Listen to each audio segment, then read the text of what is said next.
A single message for a global community, connecting the Yoruba heart to the soul of Islam. Ọba àjọkẹ́ ayọ̀bá sàkẹ́ ọ̀run. Alhamdulillahi rabbil alamin. Ọpẹ́ fún Ọlọ́run ọba gbogbo ẹ̀dá lápapọ̀. Innal aqibata lil muttaqin. Àtibọ̀tán rí àtibọ̀tán dáadáa tàwọn tán gbèrò Ọlọ́run bá ní ṣe o. Wala udwana illa ala zalimin. Àwọn tí ò ní láti bọ̀tán òun náà làwọn tán dìtẹ̀ mọ́ta Ọlọ́run tí ń jálábò sí èèyàn. Amaduhu ta'ala. Ìwà ń dúpẹ́ fún Ọlọ́run ọba náà ọba àlekè ọlá. Ashkuruhu wasta'inuhu. Èyí sì ń dúpẹ́ fún lórí àwọn oore rẹ̀ ìwà ń wá rìnṣẹ́ lọ́dọ̀ rẹ̀. Bismillahi min sururi anfusina wa min sayyiati a'malina. Mo wá sáàdì Ọlọ́run ọba náà kó sọ mi níbi ìròyìn ibú tí ń bẹ̀lẹ̀ mi tí mo fi ṣẹ́gun jáde lọ́wọ́ mi ni. Allahu fawwal mu'tad. Tòrọ̀ bá ta wí ẹni tó bá fọ̀nà mọ́ òun náà ní fi mọ̀nà. Yudlil fala hadiya lahu. Ẹni tó bá sì lóhun ti sọnù kò sẹ́ni tó lè fi mọ̀nà mọ́ lẹ́yìn Ọlọ́run. La ilaha illallah. Mo wá ṣe jẹ́rìí pé kò sọ́ba kan lẹ́yìn ọba tí ń jẹ́ Allahu. La sharika lahu. Ọba kan ṣoṣo ni ọba tí ò lórogún. Lahul mulk. Ọba tó lọ́lá ni o. Wa lahul amr. Ọba tó sì lọ pẹ́ tàǹdú. Wa yumitu. Ọba tí ń pa ni ọba tí ń yé ni ni. Wa ala kulli shay'in qadir. Òun náà lọ́ba tó lágbára lórí gbogbo nǹkan. Anna sayyidana wa habibana wa qudwatina Muhammad. Mo wá ṣe jẹ́rìí pé aṣáájú ọ̀gá wa olùwòkọ́ṣe wa Ànábì Muhammad. Abdullahi wa rasuluhu. Ìpè ọ̀rọ̀ Ọlọ́run bá ní sí òjíṣẹ́ rẹ̀ ni. وهو الذي أنقذ الأنام من الهلاك ورد. Òun náà lẹ́nìkan tọ́lọ́run bá gbé dìde tó lò láti yọ gbogbo ọmọ Ànábì Ádámà níbi tí ń jẹ́ ìparun tí ń jẹ́ òfò.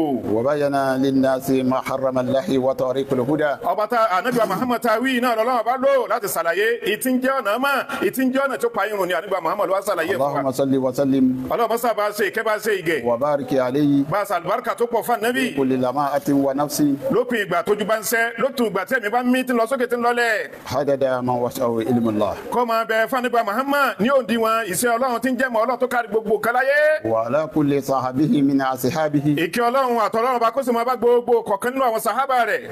وتابعين لسنته Àti gbogbo àwọn tábìhì tí wọ́n tẹ̀lé súnà Ànábì Muhammad. إلى أن يرث الله الأرض وما عليها. Tó fi dijọ́ tọ́lọ́run bó fi jogún lẹ́lẹ̀ àti gbogbo tí ń bẹ lórí ilẹ̀. وهو خير الوارثين. Ẹ mọ̀ pé òun lẹ́gbàá tí fi ń lóore ju gbogbo jogún lọ láyé. ثم أما بعد. Lẹ́yìn wá gbà náà, فيا عباد الله. àwọn bàbá láwọn pè wá ẹ̀yẹ rúṣẹ́ Ọlọ́run. هناك سيف في دنيا الناس Àwọn bàbá ní kankan bẹ láyé ọmọ ènìyàn tá a wà yìí tá a máa ń lò láyé wa yìí. يسمى بالخط الأحمر. Wọ́n ní nǹkan táwọn ènìyàn máa ń lò yìí òun wọ́n ń pè ní red line. وهو علامة لا يجوز تجاوزها من قبل حداها أو لبسها. Wọ́n ní àlàyé tá ń pè ní red line yìí lọ́mọ ènìyàn máa ń gbé kalẹ̀ ìpè ọ̀bọ̀rọ̀ tayọ rẹ̀ bóyá ń jà ní àbí ogun kan bẹ wọ́n wá gbé kalẹ̀ pé ibi danger ni ọ̀bọ̀ débẹ̀. وهو أيضا Wọ́n ní tàtí wí yìí أسلوب يستعمل في رهده والتهديد. wọ́n ní ìtàtí wí yìí táwọn sí red line yìí nǹkan tí tọ́mọ ènìyàn máa ń lò tó jọ mẹ́tọ̀dù kan ìpè má débẹ̀ o má débẹ̀ ìyà ìwọ ni yìí. وفي القرآن الكريم Wọ́n ní tá a bá wá dénú Al-Qur'ani alápàlẹ́ o. ما يشبه أصل خط الأحمر Wọ́n ní in tó jọ red line yìí á rí náà nínú Al-Qur'ani tọ́lọ́mọba àdékẹ́ọ́lá náà gbé kalẹ̀. وذلك في كثير من الآيات الحكيمة. Wọ́n ní tá a bá lọ ń wo ọ̀pọ̀lọpọ̀ àyá Al-Qur'ani tó jáyọ̀ gbọ̀ngbọ̀n ní àmọ́ bá ń bẹ́ẹ̀. قال تعالى Inú ẹ̀ ní tọ́lọ́mọba ti wí pé تلك حدود الله فلا تقربوها. Ọlọ́run bá ní àlọ́ Ọlọ́run ní o red line Ọlọ́run bá rẹ ẹ mọ́ súnmọ́ bẹ́ẹ̀ bí tàbí pé wàá ṣe. قال تعالى أيضا Ó ti wí láyé ibòmí Ọlọ́run bá lè kẹ́ ọlá. تلك حدود الله فلا تعتدوها. Ọlọ́run bá ní àlèmí Ọlọ́run bá ní báńdìrì mi ní ẹ má tayọ rẹ̀. وما يتعدى حدود الله فأولئك هم الظالمون. Ẹni tó bá wá tayọ rẹ̀ ó ń gbẹ́sẹ̀ kẹpẹ́rẹ́bà ó rí pé bọ́ǹbù fọ̀ ya ni ó ṣàbòsí fúnra rẹ̀ ni o. وما يتعدى حدوده Bẹ́ẹ̀ sì ni ẹni tó bá ti wá tayọ àlọ́ Ọlọ́run bá tó tayọ bí red line rẹ̀. النار خالدين فيها ولو عذاب مهين. Ọlọ́run bá nírú ẹni bẹ́ẹ̀ á fi wọ náà Jahannama yóò wá máa gbé bọ̀ lọ́kàn kése ni ìwọ ní fi ń burú tó tó rú yàbá ìníwájú Ọlọ́run. وفي الحديث الشريف Tá a bá tí wá dé nínú àdìsá nígbà Muhammad náà. أيها المسلمون Ẹ Mùsùlùmí òdodo. وأوراس الإسلام Ẹ̀yin tẹ́ ẹ sí ń sọ sílámù tẹ́ ẹ fẹ́ kó bàjẹ́.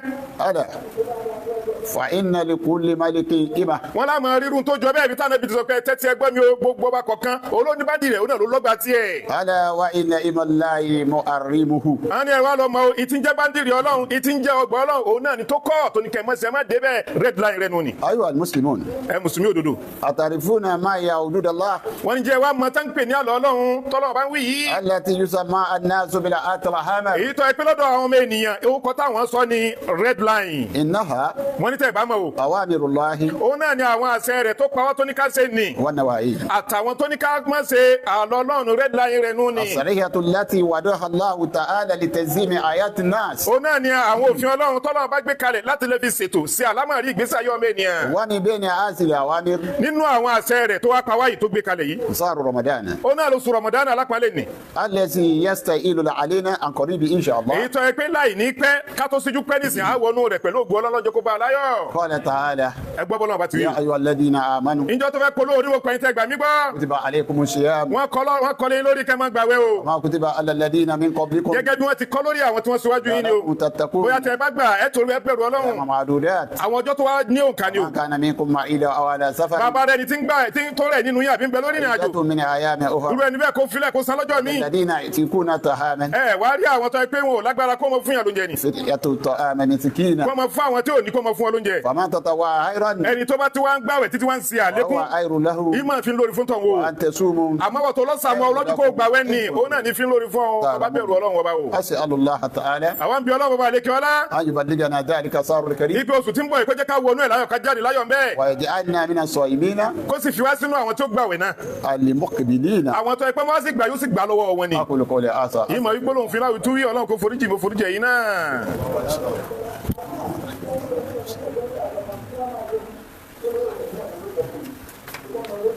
الحمد لله الذي ọpẹ́ fún Ọlọ́run ọba wo. بنعمته تتم الصالحات gbogbo dáadáa tó ń fà lọ́tún tó ń fà ló sì ti ń bọ́ sí ọ lọ́wọ́ ni pẹ̀lú ìdẹ̀ra rẹ̀ pẹ̀lú àánú rẹ̀ ni. وصلي وسلم ìwọ́n tọrọ kí àtìgè. على ذلك النبي fún ta ni fún anabi Muhammad ni. نبي الخير والبركات òun náà lànàbì tó rẹ kún gbogbo ara rẹ̀ òun náà lànàbì tó gbogbo ara rẹ̀ àlùbáríkà ni. ثم أما بعد lẹ́yìn wá gbà náà اعلموا ẹ lọ́mọ wo. أن شهر رمضان ipe oṣù Ramadan tá à ń wí. تضاعف فيه أعمال الإنسان nínú oṣù yìí náà ni gbogbo sẹ́tọ́mù ènìyàn bá ṣe bẹ́ẹ̀ wọ́n máa multiply rẹ̀ fún ni. إن أيرا فأيرا bọ́ọ̀ bá ṣe déédéé yóò kún ojú òṣùwọ̀n tó fi fún ọ ni. وإن سارا فسارا mọ́ àtòrí pé Ramadan oṣù àlùbáríkà ló bá ṣe aburú bẹ́ẹ̀ náà wọ́n bọ̀ wọ́n kún ni. ولكن ṣùgbọ́n o ليس فقط آسى الموسم الرمضاني kí wọ́n ṣe pé ní oṣù Ramadan nìkan ni wọ́n máa ń wọ́n sí ọmọ ènìyàn pé. بل هناك سار تضاعف فيها الأعمال àwọn oṣù mí náà ń bẹ tó ẹ pé tí wọn bá ṣe àwọn sẹ́kàn bẹ́ẹ̀ wọ́n máa ṣe àdìpẹ́lẹ́ rẹ̀ ni. يقول الحق سبحانه torí pé Ọlọ́run bá lè kí ọlá ló wí o. إن لعدة شهور عند الله 12 شهرا Ọlọ́run bá ní ẹ̀ mọ́ ni o ti ń jẹ́ òǹkó sọ́dọ̀ mi Ọlọ́run bá méjìlá tẹ̀ ń kàn náà في ni. كتاب الله يوم خلق السماوات والأرض yín ti ń bẹ nínú tírà Ọlọ́run láti gbà tọ́lọ́ bá ti dá sọ́mà àtìlẹ́ lẹ̀ ni. منها 4 أرم yín wá ń bẹ nínú àwọn oṣù méjèèjì láàyè àwọn oṣù kan oṣù ọwọ́ ni. ذلك دين القائم eléyìí ní ẹ̀sìn tó dúró déédéé. ولا تصنوا فيهن أنفسكم bẹ́ẹ̀ bá ti wá wọnú oṣù mẹ́rẹ̀ẹ̀rin tá a wí ẹ má ṣàbòsí ẹ má bora ẹ sí nínú rẹ̀. عباد الله ẹ̀yin arúgbó Ọlọ́run. وما هي الأشهر الأرم àwọn àwọ̀ wa ní oṣù ọ̀wọ̀ yìí tọ́lọ́wọ́ bá wí pé ká má bora sí ká má ṣàbòsí fúnra wa bẹ́ẹ̀. إنها ذو القعدة o alakọkọ bi àtàjọmọlé kí o náà ní sulikọdà sulihijja o المحرم muharamu الرجب àti rajabu ta wà ń bẹ tán bá bí ọdún ẹsàmù. أيها المسلمون ẹ mùsùlùmí òdodo من صلى صار رجب wọn ní àwa tí kò nínú oṣù rọjàbò بقي بين أيديكم ìsìn bẹ́ẹ̀ wájú wa ó kọ ọjọ́ márùn-ún àbókọ ọjọ́ mẹ́fà wọn ló sì kún wájú àkótí tán o. اجتنبوا أيرات ìwọ tó ti gbà wẹ́mẹ̀ tíráì láti gbà ìwọ tó ti ṣe sí kìfà tí wàá náà wá ṣe tẹ́ اجتنبوا أيرات ẹ kó retí bẹ́ẹ̀ bẹ́ẹ̀ kó tó lọ eléyìí náà ṣe kó من الصدقة bẹ́ẹ̀ ká máa ṣe sàrà والحمال الصالح àbí ká máa ṣiṣẹ́ rẹ̀ دعوة القرآن àti ká máa tìláwà kúránì والتقرب إلى الله بالصلوات والاستغفار bẹ́ẹ̀ sì ni ká máa súnmọ́ Ọlọ́run wa pẹ̀lú ìsìnkìfàrù pẹ̀lú pé واصلحوا بين الناس àti pé ká máa ṣe àtúnṣe láàrin ọmọ ènìyàn. واجتنبوا كبائر من الإثم bàbá tí wọ́n ń ṣe léyìí náà wọ́n ní ká máa jìnnà sí èyí tó tóbi nínú ẹ̀ṣẹ̀ àti kékèké bẹ́ẹ̀ má ṣe é má. قبل سحابه síwájú kó tó lọ ní ká kọ̀rọ̀ rẹ̀. وتذكروا إن صار الرجب wọ́n ní ká sì máa rántí ní gbogbogbò pé oṣù Rájàbù tá wí. كان بمثابة الحات الأعمر wọ́n ní òun náà Ọlọ́run bá gbé red line kalẹ̀ nínú òun náà o. الذي يعاقب الله الناس من اقترب منه léyìí tó ẹ pọ́lọ́ ọba àlekè ọlá ń kì wá nílọ̀ ó sì ń dẹ́rù bá pé ẹ má súnmọ́. لذلك قال تعالى lọ́jẹ́ kọ́lọ́wọ́ bó máa wíjọ́ ti ń dárúkọ rẹ̀. فلا تسلموا فيهن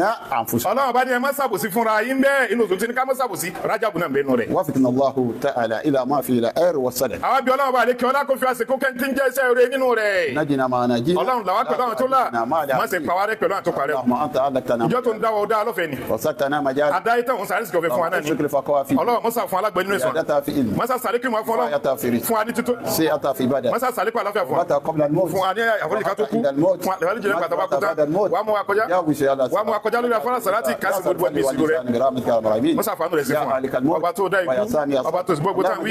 Ọlọ́run mọ́sà tí wàá lẹ́ni táyé ń fẹ́ ni. wàá jẹ́ kẹ́mi ó kù ká lọ́pọ̀lọpọ̀ bí láì ní sí wàhálà mẹ́. mọ́jà fàìsàn ló mọ́jà fèsì tó kọ̀ ló mọ́jà fèsì ló. اللهم أرنا Ọlọ́run tó tó hàn wá wá sí láti máa tẹ̀lé wá fi jẹ́ ìbàjẹ́ fún Ọlọ́run wá sí láti ولا قبل حي ولا عباده ولا مثل wá sí aláìka tó jogun ara gbé lẹ́yìn Ọlọ́run ọba gbólóhùn Ọlọ́run àti pàpẹ́. وإن جدنا Ọlọ́run gbogbo ẹni wọn àwọn náà ní sùnmọ́ borí àwọn gbogbo ẹni wọn àwọn náà ní sùnmọ́ borí àwọn gbogbo ẹni wọn àwọn ní sùnmọ́ sàgbà náà borí تبارك من àti المؤمنين gbogbo àjẹmọ́ àlọ́kọ̀ọ́ astaghfirullah ìmọ̀ ìgbóná náà fúnra kó forí tó ẹ̀jẹ̀ innahu huwal ghafurur náà ọba tí ń forí jìnnì tí kẹrù ọlọ́ba ń kọ́ aláṣẹ fún kẹsìrì kẹsìrì dáadáa ọlọ́ba ń kọ́ bàjẹ́ fún àjẹtọ́ kọ́kọ́ ọlọ́ba ní í ṣe wá sí fún yín. jọ̀wọ́ ṣe àkíyèsí láti subscribe fi like sílẹ̀ àti tẹ àròsọ bell fún àwọn ìmọ̀ràn tọlọ́fìn. Assalamu alaikum wa rahmatullahi.